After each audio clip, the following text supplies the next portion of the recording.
Hello and welcome to Cartoonist Kayfabe. My name is Jim Rugg. I'm Ed Piscor. Going to be looking at the World Encyclopedia of Comics, edited by Maurice Horn.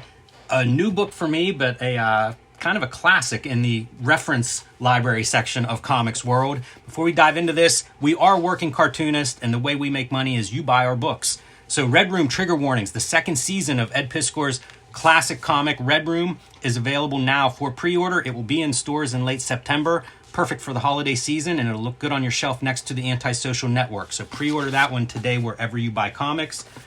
Hulk Grand Design, Monster Madness, the collected oversized Treasury Edition, coming to your store in December. Pre-order that one now to make the perfect Christmas present.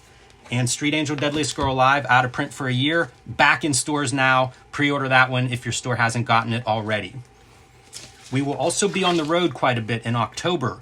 If you are in the Columbus area in the beginning of October, the 6th through the 9th, we will be at CXC. Stop by, let's talk some comics. At the end of the month, we will be in Baltimore for Comic-Con there, October 28th to the 30th, the birthplace of Cartoonist Kayfabe. And you can catch me at Jacksonville Public Library for Comic and Zine Fest on October 22nd. With that out of the way, Ed, let's look at this classic comic that I have not heard of this until I was going through all of my Hulk reads, and coincidentally, there is an ad that ran in The Incredible Hulk, and I'm sure in many of Marvel's comics in the 76, 77 time frame. This encyclopedia is published. The date is 1976, so I have a feeling they were running these ads for quite a bit around that time. As you can see, it's a giant book, but full-page ad in last page in this issue of Hulk. So they were spending some money on it. 800 pages, 9 by 12. That's an really ambitious project in the 70s. And I should say, this came from a Kayfaber, Adrian Feather. We traded some stuff through the mail, and this was what I came out with. So thank you, Adrian, for bringing this to my attention. It feels like a book that good libraries would have had. It feels like a book that if I had gotten this at any point in my life before age 45, it would have just been the greatest thing ever. Absolutely. Talk about tickling your behind with a feather in a way, because this is not relegated. This is the World Encyclopedia. So you're getting your first glimpses of Mobius in here, presumably. You're getting Lone Wolf and Cub imagery is visible. And if this is, what, 76? Yes. It's, what, 86 when we get our first issue of Lone Wolf and Cub? You know what I mean? So you gotta... It's extensive. You gotta hunt for a decade to get more of that. You can see by the contributors, like they're represented, Italy, Germany, Spain, Philippines, Great Britain, Canada, Japan, Yugoslavia, and Australia, besides the U.S. So it really, when they say World Encyclopedia, it is well represented. There's a lot of manga in here. Chelsea House Publishers, not quite familiar.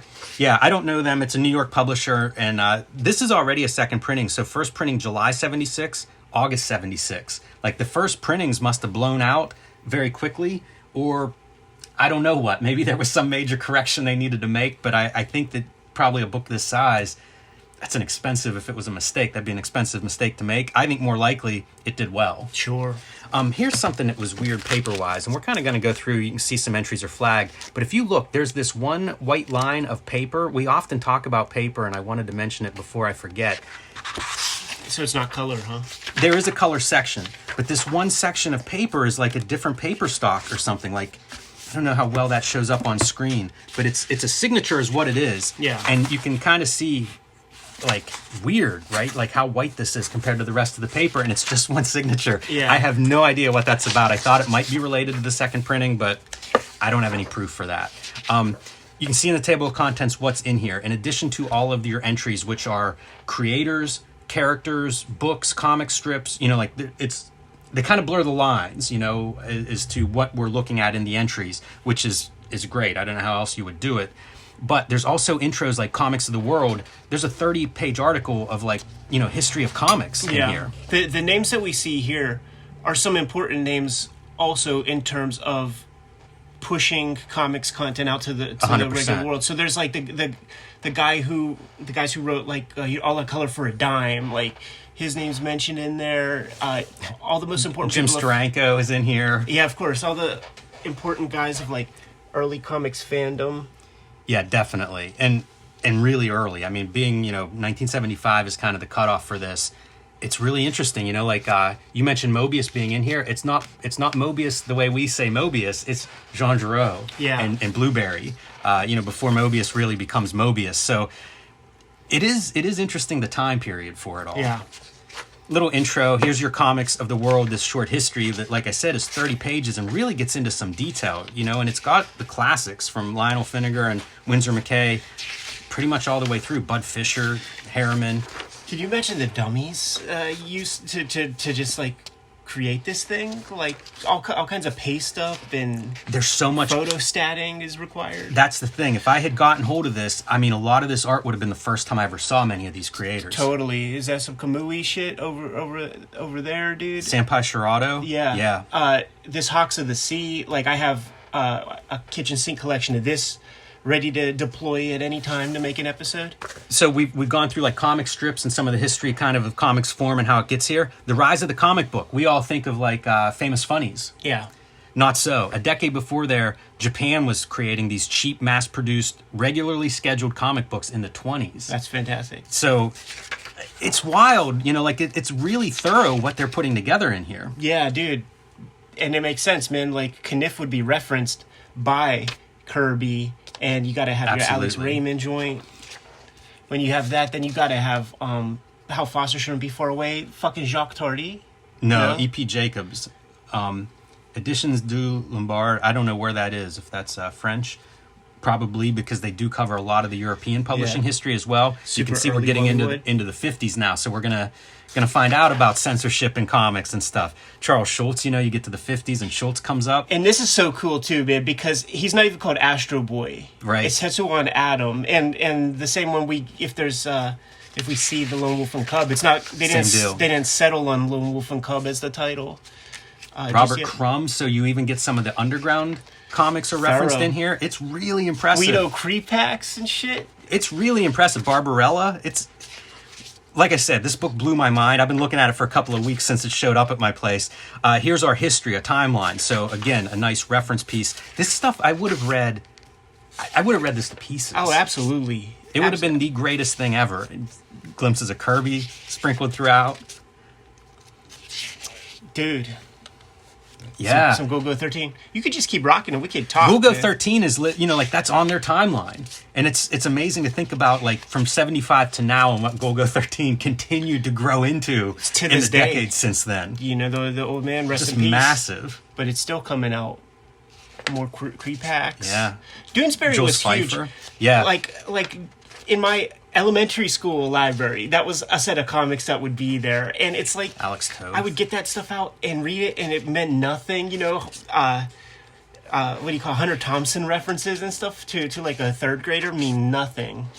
So getting into the alphabetical entries, and I want to continue down the Gary Trudeau for a minute, because in the back they're going to have a history of newspaper syndication, and they talk about how most of the people making comics at this point, the comic strips, are in their 60s or 70s. Yeah. And Trudeau's like the one exception in that I guess his syndicate was kind of built on the success of him. Like they found this young guy in his 20s to do comics when nobody was really doing, no new blood was coming into comics strips. So part of the reason that stuff is such a success, one, I think it built that syndicate. Yeah. So that's why you're getting collections places that maybe maybe they don't appeal to school kids. But that's what happens, you know, like somebody had an eye for talent and brought in a new voice. See, I'm seeing so much stuff that I don't even recognize, but it puts me on the hunt, you know? I don't know if there's ever been a good alley-oop collection yet. Yeah, I don't know. There's so many collections that it's hard. I can't keep up with all of them. Ashita Nojo, baby. Yeah, I thought you would appreciate that. That's so cool. When you guys watch Man Bend and you see those grizzled old mangaka talking about their influences, Ashita Nojo always comes up. Like when characters died in Ashita Nojo, it was like a national holiday. Like people, like they didn't have to go to work the next day. And even when I was out there in Japan, they were promoting like a stage play of Ashita Nojo that was happening when I was out there at that time. They talk about it whenever that one character's killed, and there's a silent prayer. There's a 10 count with a bell, and during the prayer, people could be heard sobbing from all corners. You know, that's amazing. The name Arn was popular the year that Prince Valiant had a kid named Arn. Like this stuff penetrated the wider culture in a big way. This is interesting. Okay, so he is outed. Barks, this is a Carl Barks entry, not a Duck entry. Carl Barks is known, you know, like Long the Anonymous Artist. So at this point, he's outed, and it's people like Dawn and Maggie Thompson and Glenn Bray who are responsible for finally figuring out who is the good duck artist. look at this spread. So we've got a Carl Barks entry that's great. Like, it kind of gives his background of how he got into doing the comics. Barbarella, a book we haven't covered yet, but I feel like we talk about all the time, and eventually we'll get it on the channel. And Barnaby, Crockett Johnson's very iconic and unusual comic strip in here. And again, they talk about, the stuff that is in the entries that, that I'm familiar with. It's all really valuable information. It's incredible. This George Cruikshank dude is a guy who's mentioned a lot by people like Robert Crumb as being an illustrative influence. Yeah, it makes sense. And you can see like 1700 to 1800s is when he lived. So they're going back. Like, they're really digging into the history of this stuff. Some of that's covered in that, like the history of comics essay too. Like, there's certain stuff where they're like, you can't do hieroglyphics, for example, as a reference of modern comics because it's a different model as information. Yeah. But then they do have examples that you can use. Here's a big entry on Robert Crumb, and you can see like some they're not all created equally. Crumb's getting more than a page of coverage, which seems right. It's one of the giants in comics history. Wow, this is interesting. Then the guy who created Pinocchio is in here for some reason. Yeah, that was really big in Italy when we were there. Yeah, sure. Italian creator. Cyborg. 009, man. That Shotaro Ishimori dude made more pages than Osamu Tezuka. He's the guy who did that Zelda comic that we talked about in our thing. He's a creator of Masked Rider, so he is essentially that whole Toku Sensei, big robot, yes, Power Rangers type thing. Like, he created that. Like, dude has a very important pedigree in pop culture. It's kind of neat to see the reproductions too, because think of this as like some of the first American reproductions of manga, probably. And it's like, how do we do these gray tones or color tones? Dude, that is just straight from a page of shonen, whatever the fuck. Yeah, that was, man. And you just got to get all the grit and shitty printing that comes with it. Gilbert Shelton gets a little more undergrounds here. Freak Brothers. It's so fun too because it's like fresh, pretty much. That's from issue 2, I believe. And then you got Lee Falk, the Phantom guy, on the set. Like, I love, dude. This is cartoonist kayfabe. This is it is the proto cartoonist kayfabe in a nutshell, where you got Lee Falk next to Crumb and completely 100%. And I do want to show off a couple other features in this book as we go. Golgo 13. It blows my mind, the manga that's covered in here. Like, they did a really good job of figuring that out. Archie Goodwin gets a nice entry, and he's still living, which is great. So many of these cartoonists, too. That's the saddest part for me, is going through and reading some of these entries, because a lot of the open entries, they're not open anymore. I know, man. And the fact that they, like, leave that space, it feels eerie. Yeah. No pun intended, as being the writer of eerie comics. Right. So, color in comics, basically going through and showing examples of some of the different coloring techniques and influences. And the color in this book I don't think is particularly great, and I wonder, I don't know what that is, if it has something to do with what they're maybe shooting from, like printed old faded samples or something like that. Yeah. But it has a certain look to it that I think doesn't highlight color perfectly, but it's color printing in the 70s and trying to figure out, like, how do you reproduce an old Barney Google strip in color at this point. It was a real challenge in those days. That Smithsonian book on comic book comics, like, it has the exact that's Frank Bellaby. I was going to say, yeah, right? How many times have we heard this come up from, like, a Brian Bolin or Dave Gibbons? Yeah, like, and you can really see, like, it's pretty extraordinary looking. The way that I know him is from he did comics of Thunderbirds Argo. Yeah. And I got a bunch of that stuff. Look at that for a gutter. Yeah, it's cool. It's wild. Captain Easy, get some Roy Crane. Crumb again, Barry Windsor Smith. Richard Corbin, one of the most talented artists of the underground comics. Some of the Corbin entry in this book is really great. Kuro Maltese. This is funny because, like, most of this is black and white, right? I wonder what they're referencing for color, like a, I don't know, title page or something like that. Faust. This is incredible. Like, I don't know this. Yeah, I don't know this one either. And I bet it's not easy to pronounce because you would have said the name. That's true. That's what I was fishing for. Genghis Khan? No, Genghis that's Khan? okay. I don't know, That's man. okay. But it's out of Europe, nevertheless. This is one of my favorites. They chose a perfect strip too, dude. Look at that. Yeah, that's great. That's real good. More Frank Bellamy. And I think Dan Dare is the thing that I usually hear people reference with Bellamy. This is a weird misstep because it's Doctor Strange and they say Stan Lee and Steve Ditko, That's but clearly that's not. Gene Colan. Yeah. Although I love this image. I don't remember. I've never seen this page, but that face on him is scary looking. Yeah, did the chameleon They step should have in? stuck with that for a few issues. So again, just kind of a broad sample, but showing off like some manga coloring. Oh, that's cool, man. They have a Kamui entry in here, and it references Garo. So I mean, that's where they did their where it work. showed up. They did their work. That's where it showed up. Eisner, Smurfs. Peyo, is that what? Yeah, Peyo, yeah. Super awesome. Hold up, did it go to this Tarzan? Is it now? It would be super thorough if it's Bern Hogarth and Hal Foster. It is. That's sick Harold as fuck, Foster, dude. and then it talks about Bern Hogarth sick as taking fuck. over the strip from Harold Foster That and is so turning it dope. into one of the most celebrated adventure strips in comics history. That is really cool, man. As a 2-page spread, that's about as good as you're going to get in the comics history. Although this one, geez, pretty good. Yeah. Man, Thimble Theater and Tezuka on the same page. Like Tintin.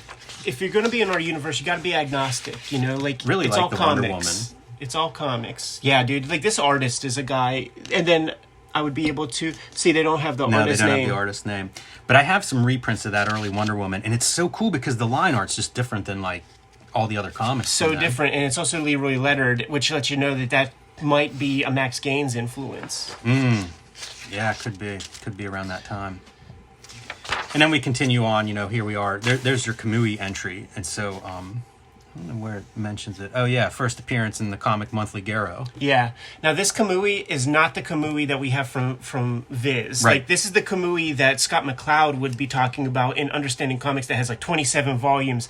And I remember thinking like, holy fuck, there's 27 volumes of that like Goseki Kojima looking Kamui, and that's just not true. You could go to any book off in Japan and for $1 get those old Kamuis, and it's closer to the style that we saw at the beginning, which is still rad as fuck. Like next time I go over, I'm grabbing even more of them, but it's not that labor intensive, highly energetic, lots of lines, Goseki Kojima looking stuff. So this is 1975, and at this point, I think they were doing like 3 parts were the plan, and I think the first part's the only one that's out at this point. They reached a sale of 4 million copies by that point. Yeah. Good Lord. I mean, Yeah. think of how many copies that thing has sold now. Part 2 is scheduled to begin in the near future. So, like, you know when Part 2 comes out, you sell another several million copies of Part 1. And that's why they get to be $1 at the book off. You know, speaking of Goseki Kojima, dude. Yes, and this is long before it was Lone Wolf and Cub. Yeah, a wolf and his cub, which is probably close to a literal title. And whoever is the person, was it somebody at First Comics? Was it Fred Schott? Who was it that coined the term, like Lone Wolf and Cub? Because even the movies, it was called like the Baby Cart trilogy, Right. and like Shogun. Like it was not called Lone Wolf and Cub. So there's some invisible person who coined that iconic phrase. Fred Schott gonna be. I was at going to say, CNC, you mentioned baby. Fred Schott. I Yeah, can't looking wait to forward to meet him meeting in him in person. I can't wait to like. We should get dinner with him. This was cool. This was something. This is Criminal, and Magnus is one of the artists of the originals, and these were super violent. This is Italian comics that Yeah, I I was don't trying know to it. track down in Italy, and they were so violent that it kind of was one of the main comics that changed the Italian comics scene because they had to regulate themselves. Yeah, on a page with Bernie Krigstein. This specific Krigstein story, and we looked at the original art in one of our EC artist editions, is like highly referenced by my one teacher Alex Stevens in the Kubert School when he was talking about Gestalt theory, just showing like directional devices, because when you see these wings get deployed and how it starts to point to other panels and previous panels and connect with like mountains in the background on a panel that's 3 panels away, like it's incredible design. He's phenomenal, Krigstein. Just phenomenal. And they give his, what happens, right? So like he leaves comics basically in the 50s. He's listed in the Who's Who of American Artists as an accomplished painter now, and teaches at the High School of Art and Design. And I think he taught there maybe into the 90s. Like I'm always curious when I see somebody went to that school. Yeah. Like, did they have Krigstein? Did they know Krigstein? Like, Yeah, Larry give us Hama had him. a Krigstein story, Like that's incredible to me. Dan O'Neill. Nice. Some Air Pirates coverage. Do they talk Air Pirates? Because, I mean, that's his big contribution. You have that right there. Mickey Mouse and Minnie Mouse perform sex acts. Yes. The case might have still been going on, dude. $700,000. Man, and that's like 1970s money. I feel like you could get public opinion on your side if Disney is suing lowly cartoonists for $1 million. I think you could get public opinion to be on your... Be harder back then, you know, like to manage then. your to manage media in your direction. Tetsujin 28, better known in America as Gigantor, which would be big influence on like Katsuhiro Otomo. Yeah, it's just incredible. Like this whole collection, really mind blowing. I love this, but because it's Wally Wood, Crib, and Hal Foster from Tarzan. I love it because it's Wood and Wonder Woman sharing pages together. Yeah, George Wonder gets an entry, and then as we round out of that A to Z listing, you see like back matter, history of newspaper syndication, which is pretty interesting. That's the Gary Trudeau stuff that I mentioned. Glossary of comic terms is really fun. Bibliography is just like further reading kind of information, but it's a rich book. I love this. It's really loaded with info. And again, like if I had this as a kid, this is how I would speak. This would have been a language that I learned. This would be Klingon for me if I had found this when I was a kid. Absolutely, man. Screen patterns. You get to know what the dots are. Mind-blowing. I think it's called the duotone, double tone. Yeah, double tone effects. Yeah. And they show a Buzz Sawyer, Roy Crane example here. Daily strips. Just, I don't know, practical stuff. This is more about the people who contributed to the book. So you see some of these Bill Blackbeard. Manuel Odd published a number of the Alex Toth books, like One for the Road that we covered on here. And it's interesting to see him like in a different life, you know. He ends up in California, which is where I guess he hooks up with Alex Toth, but he's here because of his connections to the Philippines. He was native of the Philippines and connected a lot of those artists to American comics publishers. Mark Evanier, pretty young Mark Evanier, right? Oh, totally. I mean, born in 52, so 23 here contributing to this book. It's kind of cool. We can imagine that this is the manga connection. Yeah. And, you know, it's possible that this could be the guy, like, I visited this archive of a complete library of this, like, reviewer, and his entire library was given to this college. And it's possible it could be this person right here. I really want to do look in on the manga collection at the Billy Ireland when we're there at CXC. Mm-hmm. Like that's something I'm real curious about. And you know, like we talk about Frederick Schott and manga and how it's like that was a just massive intro for American readers for manga. Like this has to be one of the first places where you could find out a bunch of information on manga. Like what a service! Absolutely.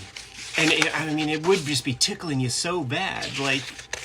You would have to try to do anything you could to find it. I remember when I saw a glimpse of Ninja Scroll on TV, and like I called comic shops like every fucking weekend to try to get my hands on that thing. That was the Comics Code Authority that was printed up. Reuben Award winners, directory of syndicates, and then these are just indexes for. There's 3 different indexes, so you could search by name, by title, by something else. But. I know the exact illustration because I had various books like this. I had the kitchen sink one that reprinted a whole bunch of strips in order. I had a bunch of these things, and it's called the World Encyclopedia. And as a kid, I remember thinking like looking over at the encyclopedias on our shelves, and just like I read those for pleasure as a kid, A through Z, and I would have much rather had 26 volumes of this. If I had known about this, I would have tracked down a copy. Oh, totally. You know what I mean? Like, it just didn't cross my path until recently, and it's so funny the way that works, right? Yeah. Like, seeing it in Hulk back issues that I'm looking at, and then having somebody reach out about it within a month of each other. You know, it's a very strange coincidence, but otherwise, man, I'd have been on eBay tracking this thing down, because it's phenomenal. Absolutely. It's better than a lot of the books I have on comics on my shelf, I'll tell you that. Yeah, super fun to look through, man. And this is something that... You know, we regulated ourselves. You know, like we are the guys who did the 7-hour Comics Journal issue, right? And if you could do a channel on this book, absolutely, man. So pretty fun. Thank you, Adrian, for this. Good to go. I am. Kayfabers, like, follow, subscribe to the YouTube channel, hit the bell. We'll notify you when new vids are available. What's out there, Jim? Hulk Grand Design, the oversized Treasury Edition, is available for pre-order now. It will be out before Christmas, so Pick that up for yourself or that special Hulk fan in your life. It'll look really good under the Christmas tree, and I'm looking forward to seeing pictures of this fluorescent green giant book under Christmas trees. Street Angel Deadly Scroll Live is back in print, so hit up your local comic shop to track down a copy of that one. And join me on patreon.com/JimRugg, where you can see more of my comics and art and download some of my out-of-print zines and mini comics. Red Room Trigger Warnings, trade paperback hitting the stands September 2022. Murder on the Dark Web for Fun and Profit is the name of the game. Banned in more than 10 comic shops, banned in more than 28 countries. So you might have to hit up my link tree in the description below this video to put in your orders and pre-orders for current and future Red Room comics. If you hit up my Patreon, while you hit that link tree, you're going to be able to check out the entire archive of Red Room. So that's a complete antisocial network, complete trigger warnings, 300 pages of stuff and counting. I put up new strips every Tuesday, which will include comics that will be published next year. But you'll get first dibs on those comics. 3 books for the archive, like I said. Hit up the link tree. Jimmy, what else do we have out there? Subscribe to the Cartoonist Kayfabe newsletter at the links below this video. You can also find Cartoonist Kayfabe t-shirts and merchandise at the links below this video. Another great way to support the Cartoonist Kayfabe channel. Give them those marching orders, Jimmy. We'll be on our way. Read more comics.